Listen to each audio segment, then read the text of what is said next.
a treasure trove from the case of the century. The most famous man ever charged with murder, football legend O.J. Simpson, accused of brutally slaughtering two people, his ex-wife Nicole Simpson and her friend Ron Goldman. Forced to testify. Would you raise your right hand, please? After his acquittal in criminal trial. You do solemnly swear that the testimony you shall give in this deposition will be the truth, the whole truth, and nothing but the truth, so help you God? I do. The deposition tapes from his civil case. Deposition of Orenthal James Simpson. O.J. under oath and exposed. Why don't you ask me? I just did. Where were you? Why don't you ask me? His arrogance. I just strutted in, making jokes, you know. Jokes? I'm sorry. Oh, yeah. At a deposition about a double murder? Nothing was serious to him. And his violent married life. You had your fingers around her throat, correct? I could have touched her neck, yes. I mean, you could have touched her. This was I a could've. violent episode, wasn't it? It was. Yes, it was. What do you see when you look at those tapes? He's a damn good actor. O.J.'s best friend's grief. And who do you recognize that to be? Nicole. On from Rockingham. Hey, man, give me a break. And Nicole's friend Kris Jenner's regrets. The one thing she would tell all of us was, he's gonna kill me, and he's gonna get away with it. I will always feel guilty that I didn't pay more attention. A father hell-bent on getting justice for his son. What do you think people will think watching those tapes? The real him is a violent, lying, narcissistic monster, and everybody should see them. Can we take a break? And tonight, you will. Good evening. 20 years ago next week, it became a searing American flashpoint. The verdict in the O.J. Simpson murder trial. That courtroom saga was broadcast all day, every day, to an audience of millions. But you never heard Simpson speak. He never testified. Tonight, you will see O.J. Simpson in an entirely different way. You will see him forced to answer questions about what happened the night his ex-wife and her friend were killed from VHS tapes waiting in that underground garage. You'll hear from everyone, from Kris Jenner to O.J.'s friends, and from those who swore to bring him to some kind of justice. Will what you hear tonight change the way you look at O.J. Simpson? Take a look and see. Attention all units and stations. Attempt to locate 187 suspect. June 17th, 1994. Plate 3 Delta Hotel. Subject's last name was Simpson. It's 7 p.m. on Friday night. At this moment, a car chase is going on. We now go to a special report. I'm Peter Jennings at ABC News headquarters. Let's immediately go to a picture in Los Angeles. We're interrupting 2020. And every single television network we are looking at pictures of Al Cowling's cars is fixated on a single image. Down there on the ground is a white Ford Bronco. Dozens of police cars are in pursuit. In the number 3 lane at approximately 30 miles an hour. An armada of news choppers broadcasting live to 95 million people. There are about 15 California Highway Patrol cars. In the back seat is O.J. Simpson, beloved sports hero and movie star, with a loaded gun pointed at his own head. It was mesmerizing. People are stopped alongside the road. You could not stop watching. O.J. Simpson is in a Bronco. Driving slowly with people on the sides of the road. Waving and calling out his name. It was crazy. His friend, A.C. Cowlings, is behind the wheel. This is A.C. I have O.J. in the car. He's still alive, but he got a gun to his head. After a 2-hour chase, the Bronco pulls into Simpson's Brentwood mansion. Here he is now. Here's the car pulling into the driveway. Simpson is arrested and charged with murder. It was 5 days earlier when his ex-wife, Nicole Simpson, and her friend Ron Goldman were discovered murdered. Nicole's throat slashed. She was nearly decapitated outside her condominium. It was news that spawned a media frenzy. The body of 34-year-old Nicole Brown Simpson, ex-wife of O.J. Simpson, was found after midnight. Tanya Brown is Nicole's youngest sister. All I remember is turning on the news that morning, and there was a white sheet over Nicole, and all I remember is my mom saying, "That's my kid." I remember just kind of falling to the floor. I don't know if I screamed out loud. I felt like I was screaming. Everything started to spiral. Kim Goldman's brother Ron had been stabbed more than 20 times. His father, Fred Goldman. It was devastating. He was always a good kid. He was fun. He had a good sense of humor, always laughing. He had a good heart. He had a good heart. O.J. Simpson was the prime suspect from moment one in this case. As police gather evidence, things are looking bad for O.J. Simpson, and he knows it. He seeks refuge at his friend lawyer Robert Kardashian's house. Kardashian later told author and filmmaker Lawrence Schiller what happened in the hours before that infamous Bronco chase. He was sitting there with the gun and his pictures of his kids and of Nicole. And then O.J. said, "I'm gonna kill myself in this room." And I said, "You can't." I said, "This is my daughter's bedroom." He first wanted to kill himself in Kim Kardashian's bedroom. Right, Kimmy's bedroom, yeah. And Robert said, you can't kill yourself Right. here. My little girl Kim sleeps here. Yeah. I can't have my little girl in this bedroom, and every time I come in here, I'm gonna see your body. Simpson would later explain in his deposition why he then left in the white Bronco. You left the Kardashian residence in Mr. Cowling's Bronco, correct? Correct. And did you tell anyone that you were going? No, Why did you leave? because I wanted to go to Nicole's grave. He says he wanted to kill himself at her final resting place. It is an image of Simpson that for the public that revered him seemed unfathomable. He was an American icon, his story the American dream. He grew up in the projects of San Francisco and became a record-setting NFL running back and Hall of Famer. And then a lovable hit on the silver screen. With his looks and his charm, Here's a few tips on how to get out of an airport fast. he became a master pitchman. Go, Juice, go! He had endorsements, and he was very well loved by everyone who he ran into. Kris Jenner is a ubiquitous television personality today, but in 1994, she is the ex-wife of Robert Kardashian and the mother of 4 young Kardashians who will eventually achieve their own modest measure of fame. She and Robert were close friends with O.J. Simpson. OJ was one of the groomsmen at my wedding. Kris helped O.J. call the beautiful blonde waitress named Nicole Brown that he had met at a Beverly Hills restaurant. Nicole was how old at the time? 18. And you were how old? I believe 28, 29 maybe. 29. Yeah. Were you married? Yes. But 2 years later, he was divorced, and in 1985, he and Nicole were married and had 2 children, Sydney and Justin. We all bonded. There was great chemistry. It was great friendship, a great life. Nicole's sister Tanya was just 7 years old when Nicole met O.J. What were your memories of O.J.? I mean, you called him Uncle O.J. The O.J. I knew, he was fun, laid back, kind, sweet. I never heard them fight. But there were secrets behind the red carpet smiles. By 1992, they are divorced. And by 1995, the O.J. known for his charm was in a courtroom charged with murder. There's Nicole, and there's Goldman. The scene outside the courtroom got crazy. Every day, Look, here it is. there were people hawking items to buy. There were baseball caps with the names of all the lawyers on them. Seriously? There was a Judge Ito Jello mold. A Judge Ito Jello mold? And there was screaming and yelling and... O.J. did it.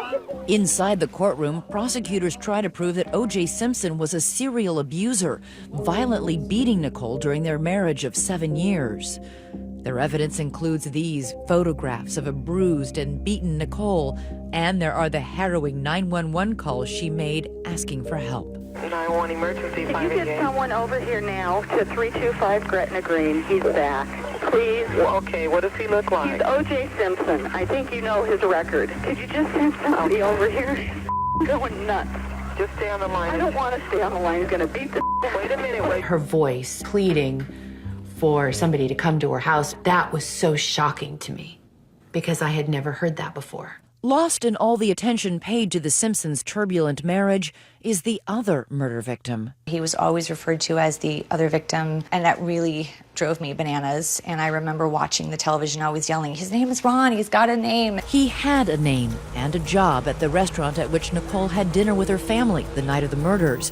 Ron was returning a pair of glasses that had been left behind to Nicole's house. His father believes he arrived just at the time Nicole was under attack. He could have run Right, but away. he didn't.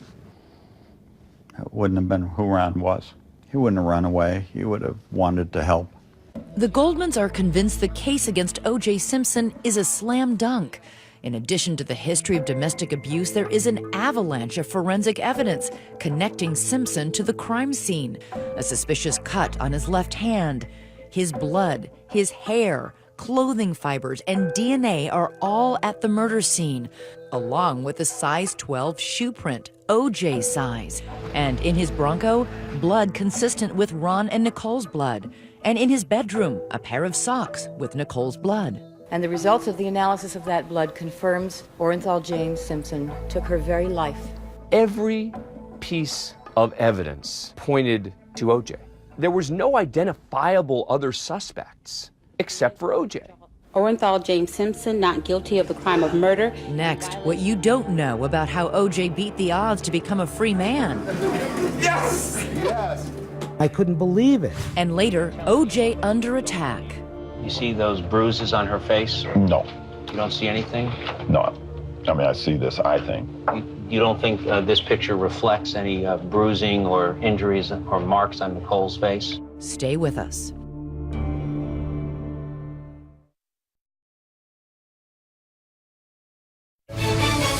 2020 continues with the O.J. Simpson tapes. Once again, Elizabeth Vargas. Ladies and gentlemen of the jury, this is going to be a long trial, as you can In what's been called the trial of the century, O.J. Simpson seemed to face an unsurmountable battle. I've never seen so much evidence against someone in a case that's gone to trial as there was against O.J. Simpson, ever. Enter the so-called Dream Team, Simpson's all-star defense. That'll be interesting, I think. Including Johnny Cochran, Robert Shapiro, F. Lee Bailey, Alan Dershowitz, and of course his most trusted ally, Robert Kardashian. They shift the focus to the Los Angeles Police Department. The strategy? Mark Furman? Accuse the police of framing Simpson, mishandling, even planting evidence. Detective Furman, did you plant or manufacture any evidence in this case? Have you ever falsified a police report? Was the testimony that you gave truthful? It is an argument that resonates with the mostly black jury, especially the explosive audio of lead detective Mark Furman spouting racist slurs like this. First thing, anything out of a mouth for the first 5 or 6 sentences is a lie. Mark Furman is a lying, perjuring, genocidal racist. The defense sent the jurors' heads spinning.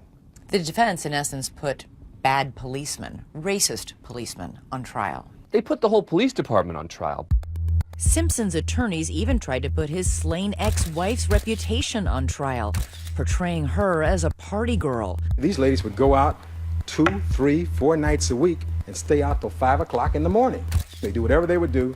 Simpson did the same in his deposition. I was told about them all doing drugs at a place called the Monkey Bar. Mr. Darden? But perhaps the defense's biggest win is the prosecution's biggest blunder. They ask him to try on the bloody glove found at the scene of the crime. Nearly everyone knows what happens next. You have any problem placing the glove on his hand? What were you thinking as you watched this spectacle? I think the word spectacle is perfect. He had latex gloves on. He was trying on a glove that had been soaked in blood, and he would hold the glove, and he did this. It wasn't yanking at the glove, it was... So, of course, he couldn't get it on. Author Larry Schiller says there may be another more cunning explanation, that Simpson had arthritis, swelling of the joints, and stopped taking his anti-inflammatory medicine a month before trying on the gloves. Nobody knows whether it made his hands a little bigger or not. That bloody glove becomes a rhyming rallying cry for the defense. If it doesn't fit, you must acquit. With those iconic words ringing in their ears, the jury makes its decision after nearly 9 months of testimony and not even 4 hours of deliberation. On this shift, we'll take you right through the verdict. The jury in the O.J. Simpson case has reached a verdict. Mr. Simpson has now come back to the courtroom. We, the jury, in the above entitled action, find the defendant, Orenthal James Simpson, not guilty of the crime of murder in violation of... Tell me about that moment. Shock, disbelief. How could they possibly heard all of that evidence and in a handful of hours said, not guilty? Kim Goldman's sobs fill the courtroom. This is now an indelible image from that time. Yeah, I'm sad for her. I remember that feeling. What was the feeling? Betrayed and just devastated. I just felt like we let my brother down. Kris Jenner, Robert Kardashian's ex-wife, remembers watching his face as the verdict was announced. I think he was shocked. He was definitely stunned. I mean, you could look at his face and see it. Known him my entire life. I know that, like, he was floored that that was the verdict. Coffin's full, the mindless mass. For the nation, the reaction to the verdict is sharply divided along racial lines. You could see white Americans shocked and in disbelief, contrasted with the jubilation of black Americans celebrating the acquittal of O.J. Simpson. I think a lot of African Americans were focusing less on the evidence against O.J. Simpson and more on the fact that they felt that this case exposed ongoing problems with policing. And as a result, they didn't want these police officers to win. What was it like to see O.J. Simpson walk out of that courtroom a free man? Disgusting. And take a look at this video of an impromptu celebration at Simpson's house.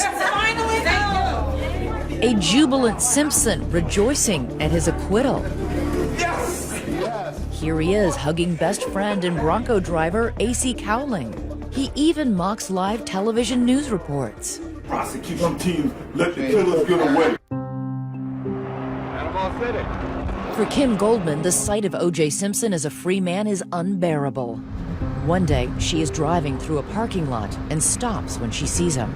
And I sat there and I revved the engine and I white-knuckled the steering wheel and I thought, oh my gosh, nobody's around. I could totally take him out. But instead of vengeance, the Goldman family decides to seek justice again in, of all places, another courtroom. They file a wrongful death lawsuit against Simpson. In a surprise, they lay all their hopes on low-profile 42-year-old Daniel Petrocelli, a business attorney. This was not your area of expertise, wrongful death. I was not a criminal lawyer. This press conference is his first time speaking to reporters ever. We think that when all is said and done... You describe having an anxiety attack. A full-scale anxiety attack. I couldn't swallow. That's when I knew I was in over my head. Before the news cameras, perhaps. You do solemnly swear that the testimony... But when the deposition cameras start rolling... I hope you got it. I do. Petrocelli is in his natural habitat, locked on his target. Do you recall saying that he would kill Nicole? Finally, O.J. Simpson forced to answer the tough questions. The deposition tapes when we come back. I'm sorry.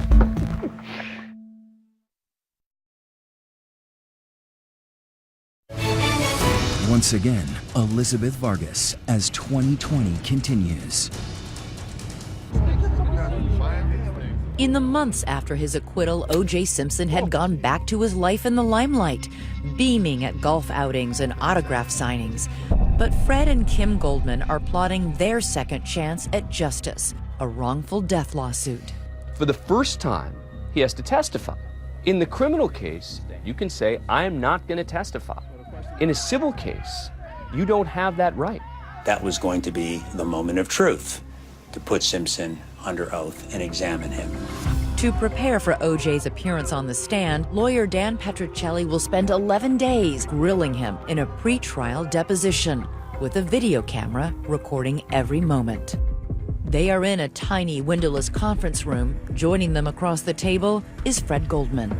This was a subject of great discussion about his ability to sit through and be within 3 or 4 feet of O.J. Simpson in a conference room where there's no bailiff, there's no security guards. Did you ever search him for a weapon? No, I didn't search him. He had all of his trust in the legal process. You do solemnly swear that the testimony you shall give in this A process that resulted in 121 hours of deposition I do. of O.J. Simpson and other witnesses.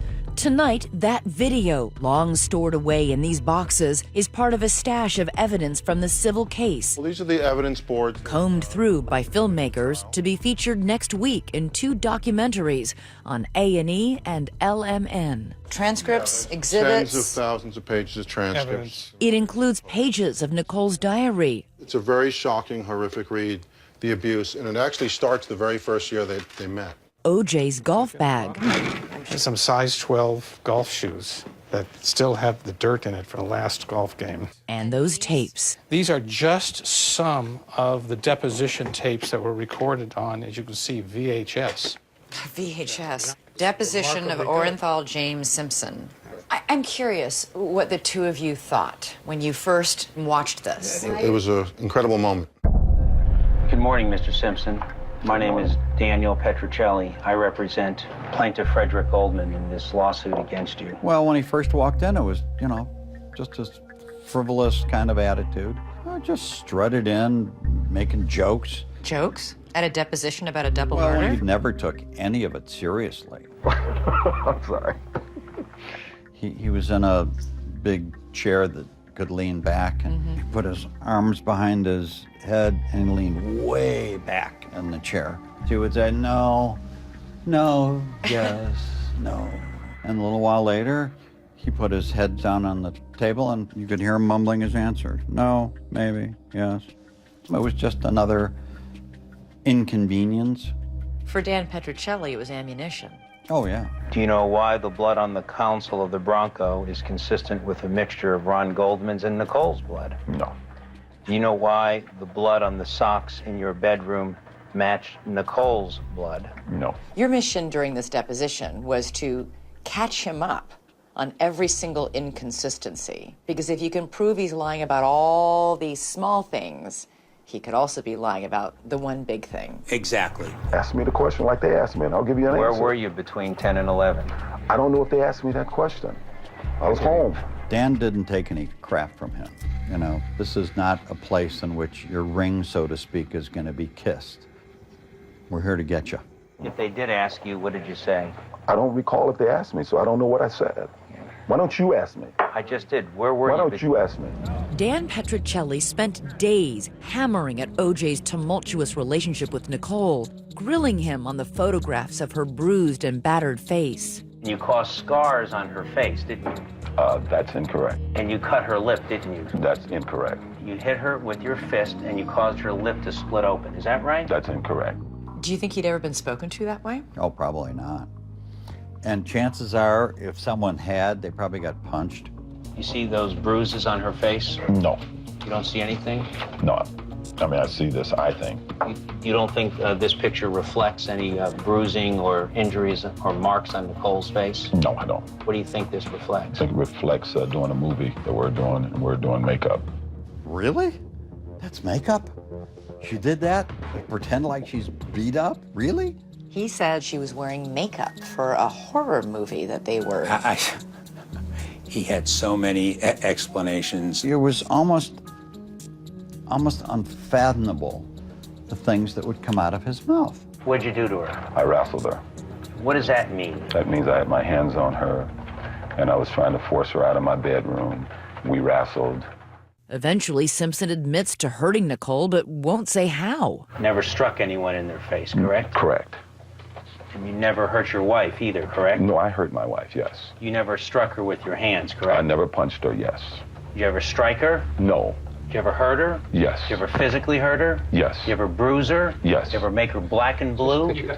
You really try repeatedly to pin him down on, did you hit Nicole? Did you punch Nicole? Did you shove Nicole? I think any marks that's on her, I take full responsibility for. I don't know what else you want me to do. I take total responsibility. Why? For it. Because I shouldn't have handled the situation the way I did. All my life with Nicole, no matter what was going on, I handled it without being physical with her. And that time I got physical with her, and I'm ashamed of it. I wish it not had happened. The only thing he will admit to is this sort of blanket, I'm responsible. I was responsible for it. But I didn't do it. I'm not asking you about the moral or other responsibility. I'm asking for what happened, okay? Yes. You had your fingers around her throat, correct? I could have touched her neck, yes. You could have touched her. This was a violent episode, wasn't it? It was. Yes, it was. His mantra was, I take full responsibility, as though this, this was an apology made on some press tour or something. We're in a legal proceeding. Rage is a fair description of your state of mind, correct? No, it's not. Not anger? Anger. Intense anger? Anger. Angry enough to hit her? That's enough. I'm not going to let you just continue to batter him the rest of the time. Batter him? That's right. That's an appropriate word, Mr. Baker. One of the witnesses also deposed is A.C. Cowlings, O.J. Simpson's best friend and the driver of that white Bronco. He is asked about a time he took Nicole to the hospital for injuries she sustained from O.J. It was a rather substantial injury she had over her right eye that day, on New Year's Day, was it not, Mr. Collins? I don't know, sir. She stated to me that her head was hurting and I was concerned for her well-being. Mr. Collins, I'm going to ask if you recognize that picture. Yes. And who do you recognize that to be? Nicole. And does that... He begins to cry. What happened? I think Al Cowlings was deeply conflicted. He was very close to Nicole. Hey, man, give me a break.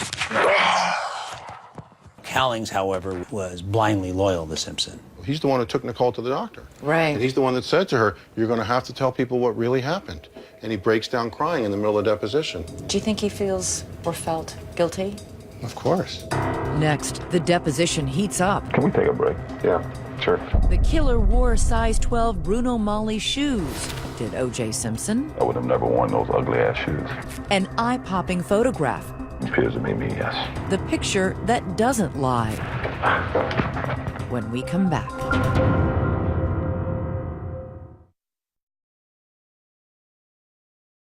The O.J. Simpson tapes continues on 2020. Here again, Elizabeth Vargas. They are the questions everyone wanted to ask and the answers everyone wanted to hear. O.J. Simpson in these deposition tapes being grilled by attorney Daniel Petrocelli about his role in the murders of Nicole Simpson and her friend Ron Goldman. Petrocelli hones in on the physical evidence, like this cut pictured on Simpson's hand after the murders. Do you remember cutting your finger? I remember bleeding. I mean, who doesn't have an idea how you have an enormous gash on your finger that requires gauze and a big bandage? I mean, We're not talking about a little paper cut. Right. Did you cut it on one of the broken pieces of glass?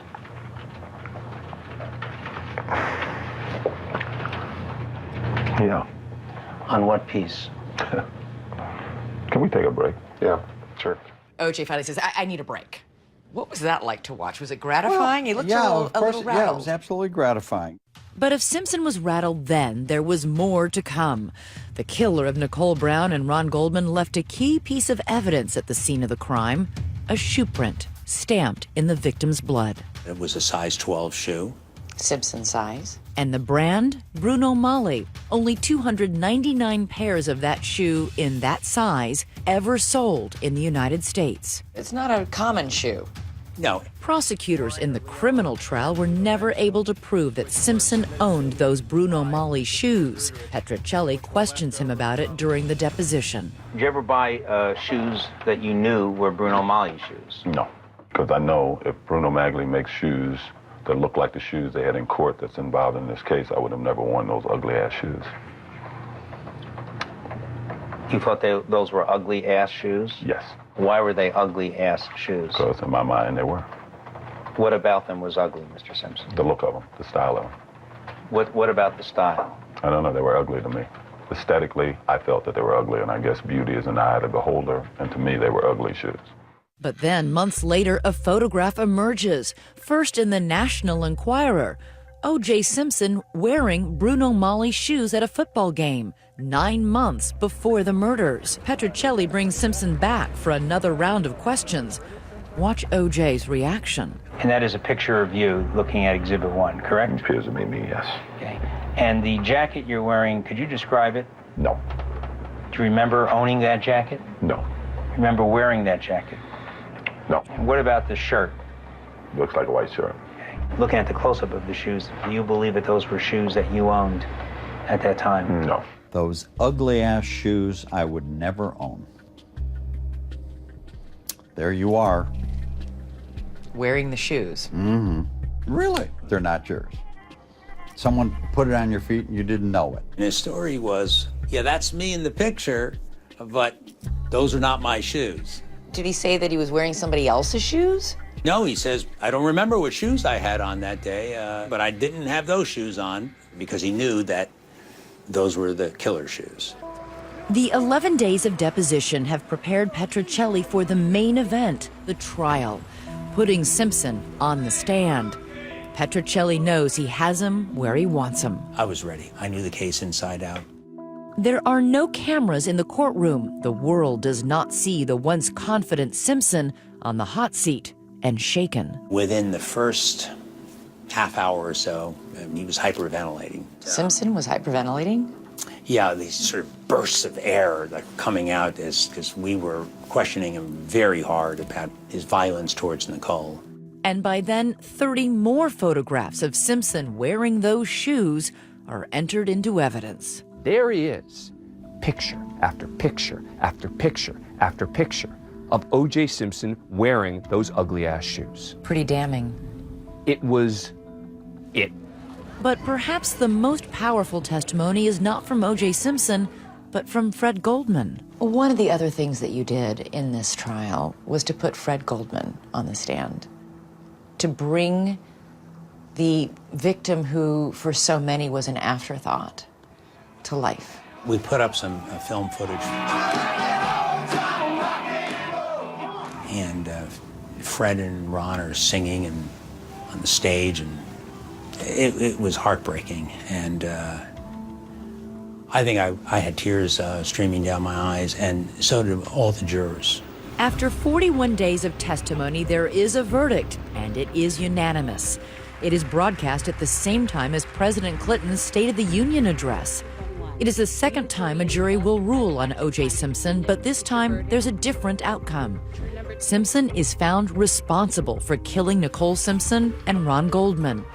Their families are awarded $33.5 million in damages. Today's 2.5 years, a little over 2.5 years, and we finally have justice for Ron and Nicole.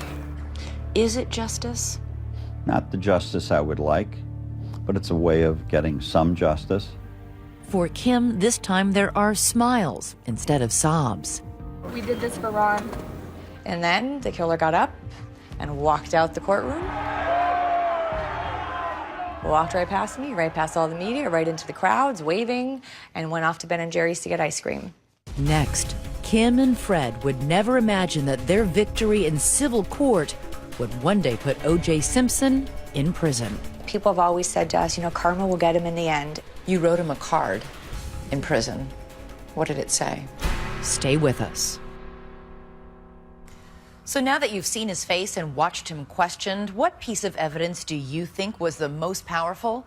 We want to hear what you think. Weigh in on Facebook or Twitter. Use the hashtag ABC2020. And the revelations aren't over. We'll be right back.